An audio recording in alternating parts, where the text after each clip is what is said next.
Muy buenas tardes, señoras y señores. Bienvenidos a este quinto taller de litigación oral.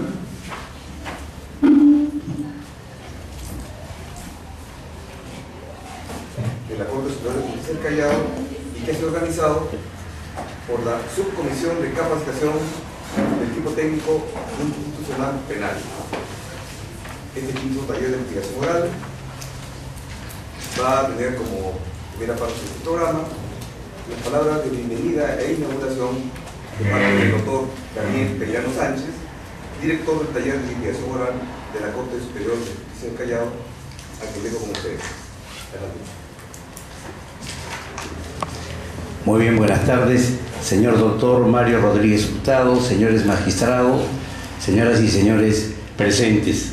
Efectivamente, como se ha anunciado, pues, la Subcomisión de Capacitación Ética y Penal, que me honro en presidir, ha considerado pertinente organizar este quinto taller de litigación oral, que para los que ya concurren por segunda u otra vez más, no es una novedad. Y eso en atención a que tanto la Corte Superior de Justicia del Callao y muy especialmente esta subcomisión tiene preocupación especial en seguir este proceso de capacitación de los señores magistrados y demás operadores que colaboran con la Administración de Justicia. Por eso hemos hecho un esfuerzo en organizar este evento académico que definitivamente, dada la calidad alta de los señores expositores ponentes, desde ya nosotros le contamos que es un éxito. Sin más preámbulos, por la premura del tiempo, en primer término vamos pues a declarar inaugurado este evento y en segundo darle una bienvenida muy calurosa y muy fraterna a nuestro querido amigo y por cierto ya miembro de la Corte del Callao, al doctor Mario Rodríguez, que siempre colabora con nosotros, y quisiera resaltar de una manera especial ese afán, ese propósito didáctico muy compatible, muy propio de su persona, y que, como siempre lo digo, no obedece a ningún otro propósito, sino el de que como gran maestro, él quiere seguir enseñándonos, quiere seguir haciéndonos conocer sus grandes conocimientos que él tiene sobre este tema. Descontada pues su gran participación, lo dejo pues a ustedes con el uso de la palabra al doctor Mario Rodríguez a fin de que dé inicio a su ponencia. Muchas gracias, doctor. Estimadísimos magistrados, para este día se ha considerado pertinente conversar y debatir,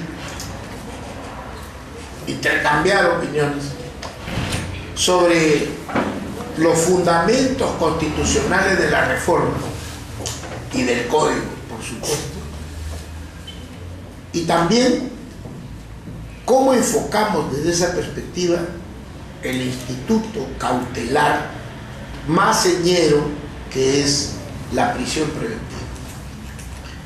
La medida cautelar o provisional personal más aflictiva, que sin duda restringe un derecho básico, pero que en determinados casos resulta indispensable para salvar los altos propósitos del proceso, que son elucidar la verdad y, si el caso amerita, hacer efectiva la consecuencia jurídica en la norma penal, que es la pena. Porque si no se controlan las fuentes de riesgo o peligro para elucidar la verdad, será pues imposible esclarecer los hechos. Será imposible que el juez diga: los hechos fijados por la prueba son estos. ¿Cómo podría el juez llegar a esa conclusión si a lo largo del proceso se torpedea, se ataca, se menoscaba esa búsqueda de la verdad? Si se entorpece los actos de investigación o los actos de prueba, sería imposible, obviamente. Sería una ilusión creer que en ese ámbito de riesgo o peligro se pueda solucionar un caso. Y también, si el infractor elude la acción de la justicia, escapa del largo brazo de la ley, jamás podremos declararlo culpable y sancionarlo según esa declaración, puesto que al que no está presente, al ausente o al contumaz, no se lo puede condenar, aunque sea absoluto. De modo que, aun cuando la medida cautelar de prisión preventiva es muy grave, es muy aflictiva, resulta necesaria y legítima, o sea, conforme a ley, en la medida en que sea el instrumento apropiado para atender una mayúscula necesidad procesal, porque el peligro de afectación de los altos fines del proceso se desborda y hay que recurrir frente a grandes males, a grandes remedios. La prisión preventiva es eso, una medida cautelar para que el proceso no sucumba, no naufrague, por diversas razones y presupuestos que ya veremos en su momento. Pero como ven, tratándose de un asunto referido a libertad, que es un derecho fundamental, es obvio que este instituto tan importante debamos enfocarlo con una visión constitucional, porque constitucional también es el modelo, ¿no?, la opción que el código toma. El código no solo es una creación normativa, no solamente es una propuesta normativa, una nueva forma de hacer justicia penal, sino que es la propuesta constitucional de hacer justicia penal. Las grandes pautas que marcan el modelo del código están en la Constitución. Su opción acusatoria, su apuesta por los derechos o garantías, su tendencia adversativa para que las partes sean las que impulsen el proceso, fiscal y defensa, y su afán por ser eficaz o eficiente. Todo eso está en la Constitución. El 44 dice que el Estado tiene la obligación de protegernos frente a las amenazas que se ciernen sobre nuestros derechos, dice, ¿no?, el artículo 44. Bueno, una forma de afrontar esas amenazas representadas por el delito es el proceso penal. Hay otra forma, ciertamente, la prevención, por ejemplo, la seguridad ciudadana, es otra forma, pero no judicial, no tiene que ver con justicia penal. El procesamiento y castigo de los infractores, eso es justicia penal, y eso es parte del compromiso que el Estado asume cuando en el 44 dice: yo, Estado, voy a proteger los derechos de los ciudadanos, a los que acojo y a los que resguardo frente a las amenazas contra esos derechos. Una de esas amenazas, muy constante, muy frecuente, es el delito. Y para eso el Estado instituye un proceso con ciertas características. Este proceso que nuestro Código del 2004 ya de manera específica establece, ¿no es cierto?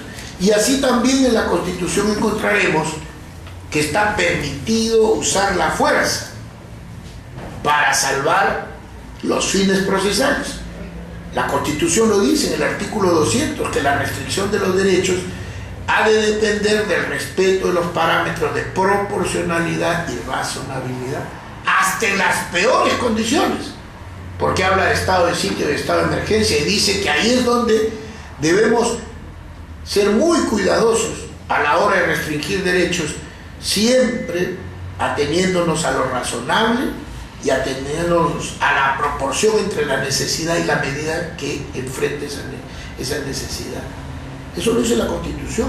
Y vean ustedes, cuando nuestro código habla de prisión preventiva y menciona los presupuestos procesales o los presupuestos de la prisión preventiva, no hace otra cosa que poner en blanco y negro cómo se expresa la proporcionalidad y la razonabilidad de la que habla la Constitución.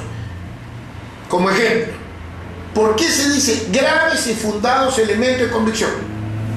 Porque no se puede impartir prisión preventiva por cualquier cosa, o en situaciones donde no haya una elevada probabilidad de que el hecho se haya producido y que haya alguna persona vinculada con ese hecho.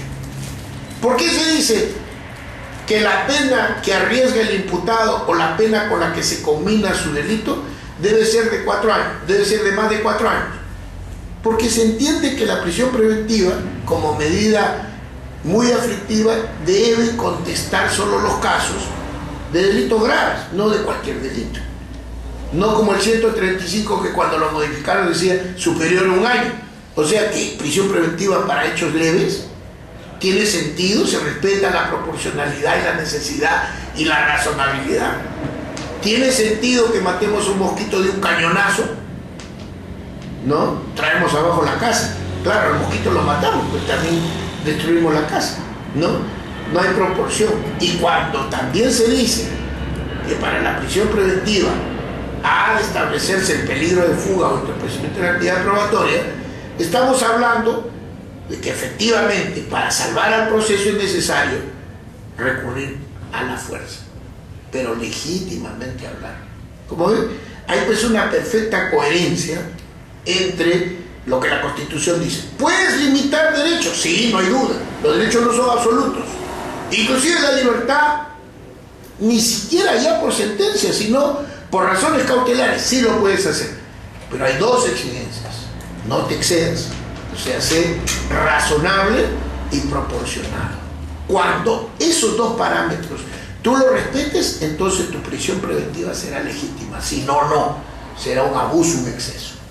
Entonces, como ven, hablar de fundamentos constitucionales es importantísimo para la aplicación concreta de los diferentes institutos que tiene el Código. Y uno de ellos es la prisión preventiva, ilustrada, iluminada por esa mirada constitucional, ¿no? Por eso, a ver, si hubiese una audiencia de prisión preventiva, ¿no?, ante ustedes como jueces, ahora que ya se ha puesto en vigencia la audiencia de determinación de prisión preventiva o detención judicial, en fin, podemos llamarle de cualquier manera, ¿no? En el Código se llama prisión preventiva. Se desarrolla la audiencia, ¿no? Y ha de establecerse si concurren o no los 3 presupuestos a los que nos hemos referido. Pregunta, ¿ahí podría aceptar el juez que se discuta, ¿no?, que se discuta la validez o la efectividad de un acto de investigación que aporta los elementos de convicción que el fiscal dice son graves y suficientes? Por ejemplo, ¿no?, se incautó un instrumento del delito, pero se hizo violando el derecho, ¿no?, o la libertad domiciliar del imputado. Esto es, se incursionó sin flagrancia, sin inminente posibilidad del delito o sin orden judicial, ¿no? Aquello podrá ser tomado en cuenta para decidir la prisión preventiva si la defensa cuestiona ese acto de investigación y ese elemento de convicción o no. O es adelantarnos demasiado, o es ocuparnos de un asunto que debería ventilarse en otro momento, en otra audiencia o en otra etapa. ¿Qué respuesta le damos? Supongamos que el abogado defensor dice: señor juez, estamos acá discutiendo si se presentan los graves y fundados elementos de convicción. El fiscal dice que sí, y yo objeto 3 de esos 5 elementos de convicción que el señor fiscal ha traído aquí. Y los objeto, ¿por qué? Porque a mi patrocinado no le advirtieron de sus derechos, porque se metieron a su casa sin que estuviese en flagrancia, solo que han tratado de presentar las cosas como que hubiese existido flagrancia, o han dicho que hubo permiso al titular cuando efectivamente nadie le dio permiso para que se metan en esa casa. Por eso cuestiono los elementos de convicción, y se servirá a usted, señor juez, tomar en cuenta esto que digo para que al final usted decida si hay prisión o no. Si hay prisión, nos diga por qué esos elementos de convicción se mantienen vigentes y no son excluidos. ¿Es posible? Porque ¿en qué momento se va a discutir ese grado de gravedad, ¿no? Graves y fundados elementos de convicciones? ¿De dónde van? De los actos de investigación. ¿Hecho por quién? Por la policía o el fiscal. Esas son las armas que el fiscal lleva en su carpeta y por eso ha pedido la prisión preventiva, posiblemente. Bueno, y la defensa los ataca, los cuestiona. Por ejemplo, ¿ya? Hay una incautación, ya sin allanamiento, pero hay una incautación. Y el fiscal dice: yo incauté con la policía por razones de urgencia, ¿no? Por peligro en la demora, ¿ya? Y luego pedí confirmación. Es posible, ¿no es cierto? Las incautaciones de bienes o cosas puede llevarlas adelante la policía o el fiscal sin orden judicial por razones de urgencia para sofocar el peligro por la demora, pero inmediatamente habrá de pedir confirmación, ¿no es cierto? Pero ¿qué tal si el defensor cuestiona y dice: señor, efectivamente el fiscal argumenta que era urgente tomar esa incautación, sin embargo no dice que los datos que recibió sobre este supuesto delito datan de hace un mes? ¿Cómo va a ser urgente aquella medida si tenía un mes y pudo muy bien haberse acercado ante el juez y pedir la autorización previa de incautación? ¿Por qué no lo hizo? Es sospechoso que no lo haya hecho, es cuestionable que no lo haya hecho, y ahora se trate de parapetar tras una urgencia que nunca existió, porque la ley dice que si no hay esa urgencia debe pedir autorización judicial, lo dice el código, ¿no? Y solo por razones de urgencia y para conjurar el peligro procesal, el peligro de demora, podrá actuar y luego pedir confirmatoria, ¿no? Entonces, esos cuestionamientos no se podrán ventilar en una audiencia de prisión preventiva. O ustedes le dirían: ¿sabe qué, señor? Eso es harina de otro costal y ya veremos en etapa intermedia o ya veremos en otra audiencia. Esos son los puntos neurálgicos que tiene que tomar en cuenta el juez. Porque ¿quién es el dueño de una audiencia?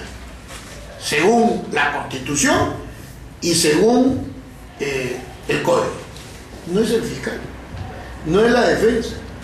El dueño y señor de la audiencia es el juez. Y si la audiencia sale mal, el responsable es el juez, no las partes. Por lo tanto, el juez tiene que conducir ese debate, encuadrarlo perfectamente, limitarlo en el tiempo, ¿no? Tocar los puntos neurálgicos para que en él surja la posibilidad de resolver en ese momento. Porque, ojo, según la ley, la prisión preventiva se tiene que decidir sí o no en la audiencia. No se puede tomar 48 horas, tiene que resolverse una vez que hayan concluido todos los debates. Ahí, claro, podemos tomar un receso, ¿no? Y regresamos y se pronuncia la decisión del juez. Pero ¿cómo? ¿Cómo puede hacer eso? Echando sumas y restas a lo largo de la audiencia, según lo que proponga el fiscal, según lo que proponga la defensa y según lo que él inquiera, pregunte, ¿no? Aquellos que dicen que el juez es pasivo, aquellos que dicen que el modelo acusatorio sufre o es desnaturalizado porque el juez interviene, están mal. El juez no es que tenga ya una postura, pero tiene que preguntarle pues a los sujetos procesales por tal o cual argumento. Si el fiscal habla y dice que un elemento de convicción tremendamente grave es tal, entonces tendrá que escuchar a la defensa o decirle: bueno, usted, defensor, ¿qué dice al respecto? ¿Es así? ¿No es así? Etcétera. Entonces, a la luz de ese debate, esa contraposición de planteamientos, el juez podrá al final, ¿no?, oralmente emitir su decisión. Y la transcripción de eso que dice oralmente es la versión escrita del auto. O sea, algunos creen que el auto tiene que ser como tradicionalmente lo conocemos, ¿no? en el expediente. No. Si ha sido pronunciado oralmente, la transcripción de aquello será el auto. Lo importante es que se satisfacen los propósitos de la audiencia oral y también la perennización escrita de la resolución judicial como exige la Constitución. Ambas cosas. Sea porque se redacte el auto, o sea porque se transcribe del auto, del audio, lo que el juez ha dicho como resolución. En cualquiera de los casos hay una versión escrita. Y eso es lo que se podría impugnar, cuestionar y todo lo demás. Si se puede hacer el auto, bueno, pues, ¿no? A buena hora. O sea, si se puede redactar, como tradicionalmente lo hacemos. Y si no, se podrá transcribir esa parte pertinente del audio y quedará como la versión escrita del audio, ¿no? Algún día seguramente, muy cerca, ya la resolución oral de incidencias y de procesos se habrá vuelto una costumbre. Y entonces el juez, en muy pocas palabras, pero que abarquen el problema, podrá decidir, ¿no? Claro, la Constitución dice que tiene que ser escrita la resolución, pero lo escrito importará una redacción específica o también la transcripción de lo que el juez haya dicho, haya pronunciado. Es igual, no hay ningún problema con eso. La transcripción supliría el redactar el auto en forma tradicional, como lo hacemos, ¿no? Que además es un riesgo, porque el juez generalmente dice: mañana tengo, o dentro de 2 días tengo una audiencia de determinación de prisión preventiva. Ya me pidió la audiencia el fiscal. Ya la convoco, se tiene que revisar de todas maneras, ¿no? Y en esa audiencia tengo que decidir, ¿no? Muchas veces, como algo natural, se dice: voy a informarme, enterarme de qué se trata este asunto, ¿no?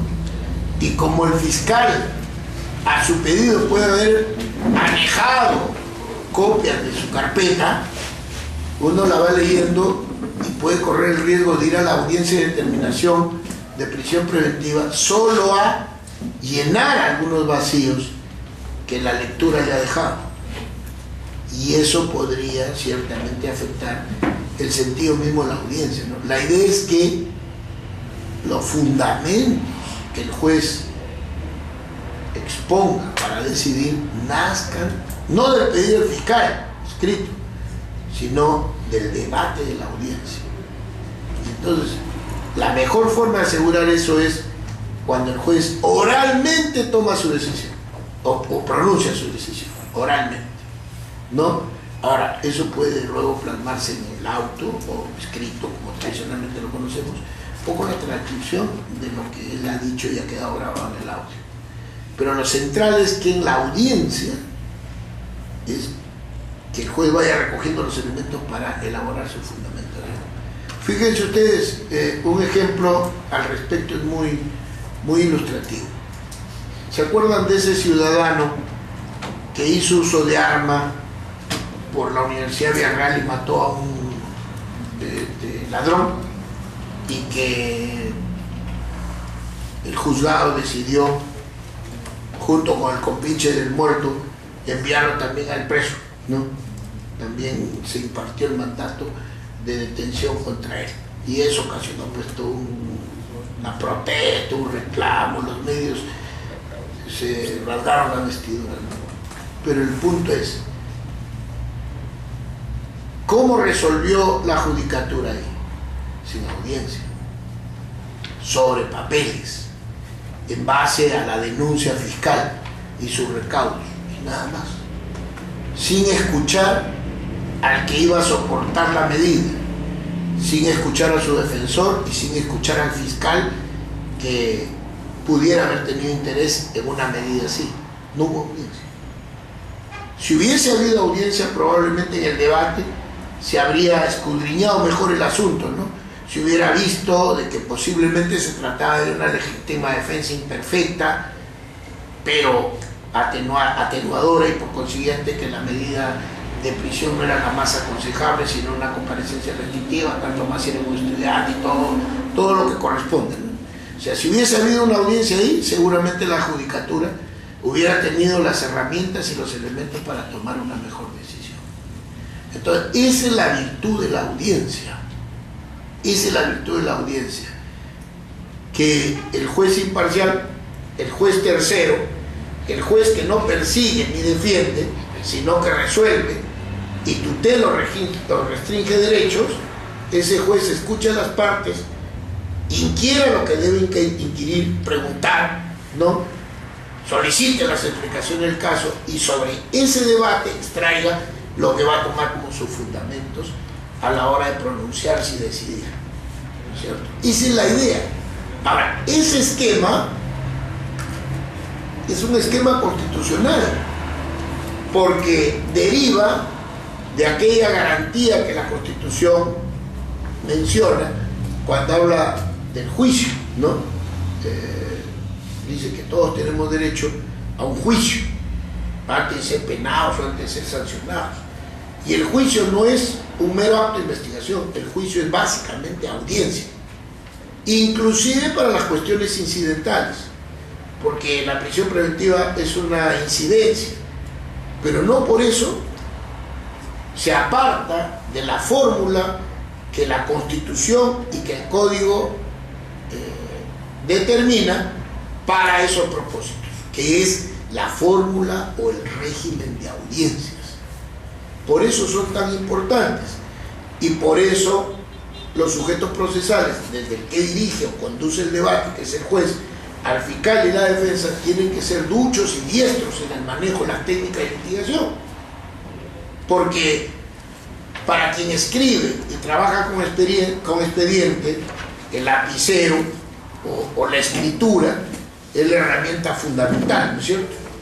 Nada haríamos de un esquema escrito si no sabemos escribir, si no manejamos las técnicas de la redacción escrita, ¿correcto? Pero en un régimen de audiencia la técnica es totalmente distinta, es la técnica oral.